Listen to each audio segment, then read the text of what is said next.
இன்னைக்கு puff nighty collections பார்க்கலாம். Welcome to FNF Mart Fresh and Fashion. Elastic puff sleeve nighty collections and elastic நெக்கும் கூட உங்களுக்கு எலாஸ்டிக்லேயே வந்திருக்கும். இதில் வந்து பார்த்தீங்கன்னா உங்களுக்கு ஸ்லீவ், நெக், ஷோல்டர் எல்லாமே வந்து உங்களுக்கு எலாஸ்டிக் டைப்பில் இருக்கும். ஸோ நெக் பார்த்தீங்கன்னா நார்மலாக elastic, front and back both சைடும் எலாஸ்டிக் இருக்கும். இதில் பார்த்தீங்கன்னா ஷோல்டர் பேட்டர்ன் வந்து அதுவும் எலாஸ்டிக்ஸ் இருக்கும்.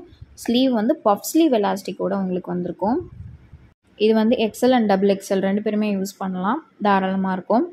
இது வந்து பார்த்திங்கன்னா எல்லாமே மிக்ஸ் அண்ட் மேட்ச் பேட்டர்னில் உங்களுக்கு வந்திருக்கு. ஸோ பாருங்கள், ஹேண்ட் போர்ஷன் நெக்லையும் நெக் போர்ஷன் ஹேண்ட்லேயும் வந்து உங்களுக்கு வந்து டிசைன்ஸ் வந்திருக்கும். எல்லா டிசைன்ஸும் ஒரே மாதிரி யூனிக்கான மிக்ஸ் அண்ட் மேட்ச் பேட்டர்ன்ஸில் இருக்கும். எல்லாமே கலர்ஸ் டிஃப்ரென்ஸ் இருக்கும். ஸோ நம்ம கலர்ஸ் எல்லாமே பார்க்கலாம். இப்போது இதோட ஹைட் எல்லாமே வந்து 55 inches, செஸ்ட் 48, வேஸ்ட் வந்து 54. இது எல்லாத்தோட ப்ரைஸ் வந்து 250 மட்டும்தான். ஸ்க்ரீன்ஷாட் எடுத்து ஸ்க்ரீனில் தெரியுற வாட்ஸ்அப் நம்பருக்கு டெக்ஸ்ட் பண்ணி அவைலபிலிட்டி கலெக்ஷன்ஸ் கேட்டு புக் பண்ணிக்கோங்க. நம்ம சேனலை மறக்காமல் சப்ஸ்கிரைப் பண்ணி ஃபாலோ பண்ணுங்கள். தேங்க்ஸ் ஃபார் வாட்சிங் ஃப்ரெண்ட்ஸ்.